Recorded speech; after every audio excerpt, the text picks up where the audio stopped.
दक्षिण एसियाको दुई आणविक शक्ति सम्पन्न राष्ट्रहरू भारत र पाकिस्तान बीचको सम्बन्ध फेरि युद्धको ढिलमा आइपुगेको छ।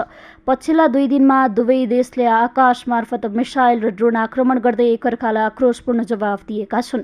अपरेसन सिन्धु नाम दिएको भारतीय आक्रमणले कश्मीरको पहलगाममा भएको आतंकी हमलाको बदला लिएको दावी गरे पनि यसको प्रत्यक्ष असर दक्षिण एसियाली भू राजनैतिक स्थायित्वमाथि गम्भीर खतराको रूपमा देखिएको छ। भारतले पाकिस्तानलाई 2 चरणमा हवाई आक्रमण गरेको छ। पहिलो चरणमा भारतले बुधबार राति 1:05 देखि 1:30 सम्म पाकिस्तानका 9 स्थानमा मिसाइल प्रहार गरेको थियो। भारतले ती स्थानहरूमा आतंकवादी संगठनहरूको सक्रियता रहेको दावी गर्दै नाम दिएर आक्रमण गरेको हो। यस आक्रमणमा कम्तीमा 31 जनाको मृत्यु र 46 जना घाइते भएको पाकिस्तानी सेनाले जनाएको छ। यता जम्मू कश्मीरको सीमा क्षेत्रमा पनि 10 जना भारतीय सैनिक मारिएको पाकिस्तानको दावी छ। भारतले दोस्रो चरणको आक्रमण बिहीबार राति गरेको छ। भारतीय सञ्चार माध्यमका अनुसार पाकिस्तानले पहिले मिसाइल आक्रमण गरेको र भारतले तत्कालै जवाफ दिएको हो। भारतले लाहोरको एयर डिफेन्स प्रणाली नष्ट गरेको दावी गरेको छ। पाकिस्तानले भने 77 भन्दा बढी भारतीय ड्रोन निष्क्रिय बनाएको दावी गरेको छ भने भारतले पनि पाकिस्तानबाट प्रहार भएका करिब 50 ड्रोनहरू निष्क्रिय पारेको जनाएको छ। हिन्दुस्तान टाइम्सका अनुसार भारतले पाकिस्तानमाथिको आक्रमणमा रुस, इजरायल र स्वदेशमा बनेका अत्याधुनिक हतियार प्रयोग गरेको हो। यस क्रममा रुसमा बनेको S-400 Triumph air defence system, भारतमा निर्मित क्षेप्यास्त्रहरू तथा एन्टी ड्रोन प्रणालीहरू प्रयोग गरिएको छ। भारतले सन् 2018 मा 39,000 करोडमा S-400 का 5 प्रणाली खरिद गरेकोमा अहिले 3वटा प्रणाली सक्रिय रूपमा प्रयोगमा छन्। यस प्रणालीले 400 किलोमिटरसम्मका हवाई खतरा पत्ता लगाई नष्ट गर्न सक्छ भन्ने दावी गरिएको छ। पाकिस्तानमा आक्रमणका लागि इजरायली हारोप ड्रोनहरू प्रयोग गरिएको बताइएको छ। यिनले स्वतः हवाई रक्षा प्रणाली, ट्याङ्कहरू लगायतका लक्ष्य पहिचान गरी आक्रमण गर्न सक्छन्। भारतले सन् 2009 देखि 2019 सम्म कम्तीमा 25वटा हारोप ड्रोन किनेको विभिन्न रिपोर्टहरूले जनाएका छन्। बिहीबार साँझ पाकिस्तानले भारतका पश्चिमी र उत्तरी भागहरूमा आक्रमण प्रयास गरेको भारतको दावी छ। पाकिस्तानले जम्मू, पठानकोट, उधमपुर, श्रीनगर, अमृतसर, चण्डीगढ, लुधियाना, भटिन्डा, जैसलमेर र भुजसहित 15 शहरहरूमा मिसाइल र ड्रोन हमला प्रयास गरेको र भारतीय रक्षा प्रणालीले ती सबै आक्रमण निष्क्रिय बनाएको भनिएको छ। यता पाकिस्तानले लाहोर, रावलपिण्डी र कराचीबाट हवाई सुरक्षा प्रणाली मार्फत भारतीय आक्रमणलाई रोकिएको दावी गरेको छ। पाकिस्तानले जम्मू कश्मीरको पुछ र उरी क्षेत्रमा बमबारी गरेको छ, जसमा 12 नागरिक र 4 सैनिकको मृत्यु भएको भनिएको छ। भारतीय अधिकारीहरूका अनुसार पन्जाब, जम्मू कश्मीर र राजस्थानका धेरै भागमा ब्ल्याकआउट गरिएको छ र नागरिकहरू आतंकित छन्।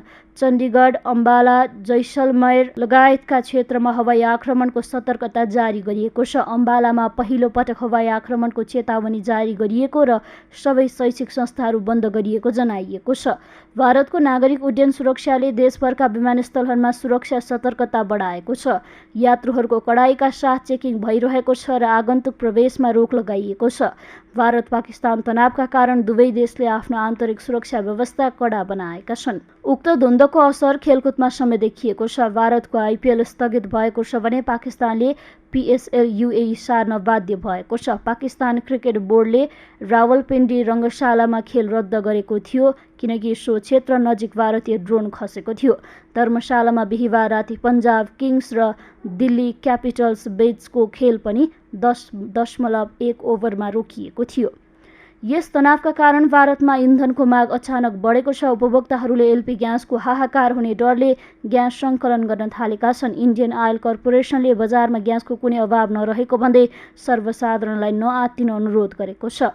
पाकिस्तानले भने भारतले झुटो सूचना फैलाएको आरोप लगाएको छ। पाकिस्तानका रक्षा मन्त्री ख्वाजा आसिफ र सञ्चार मन्त्री अब्दुल्ला तरारले भारतले कश्मीरमा आक्रमण नभएको तथ्यलाई तोडमोड गरेर प्रस्तुत गरेको बताएका छन्। CNN र BBC जस्ता अन्तर्राष्ट्रिय सञ्चार माध्यमहरूले पनि दुवै पक्षका दावीको स्वतन्त्र पुष्टि गर्न नसकेको उल्लेख गरेका छन्। भारत र पाकिस्तान बीचको यो नयाँ चरणको टकरावले दक्षिण एसियाली क्षेत्रको शान्ति र स्थिरतामाथि गम्भीर सङ्कट खडा गरिदिएको छ। विश्व शक्तिहरूले दुवै देशलाई संयम अपनाउन आह्वान गरिरहेका छन्, तर हालसम्म तनाव न्यूनीकरणका स्पष्ट सङ्केतहरू देखिएका छैनन्। यो स्थिति आणविक शक्ति सम्पन्न दुई देशबीचको सम्बन्धमा जटिल मोड ल्याउने खतरा बोकेको सकेको विश्लेषकहरू बताउँछन्।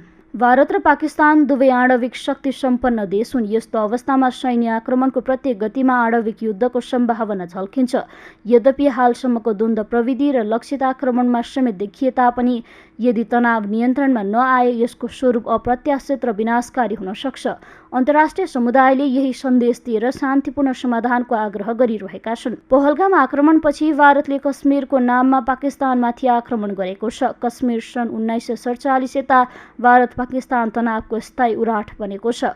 हरेक पटकको सैन्य द्वन्द्वको आरम्भ यहीँबाट हुन्छ। यसले देखाउँछ कश्मीरको द्वन्द्व हल नगरेसम्म भारत पाकिस्तान बीचको अस्थिरता सधैँ दोहोरिरहनेछ।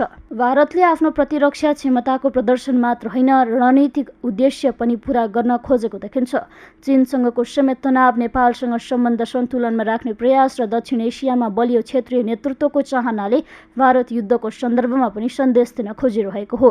भारतले इजरायल, रुस जस्ता राष्ट्रसँगको सहकार्य देखाएर आफ्ना मित्र राष्ट्रलाई समेत ताकतको सङ्केत गरेको छ। अमेरिकी अधिकारीहरूले स्थिति गम्भीर भएको जनाएका छन्। चीन, रुस, बेलायत लगायत राष्ट्रहरूबाट संयमता अपनाउन आग्रह गरेका छन्। भारत पाकिस्तान बीचको पछिल्लो तनावले युद्धको वास्तविकता मात्र नभई शान्तिको मूल्य कति महँगो छ भन्ने पुनः स्मरण गराएको छ। यदि समयमै संवाद र कूटनीतिक प्रयासबाट सम्हालिएन भने दक्षिण एसिया एकपटक फेरि नसोचेको विनाशतर्फ धकेलिन सक्छ।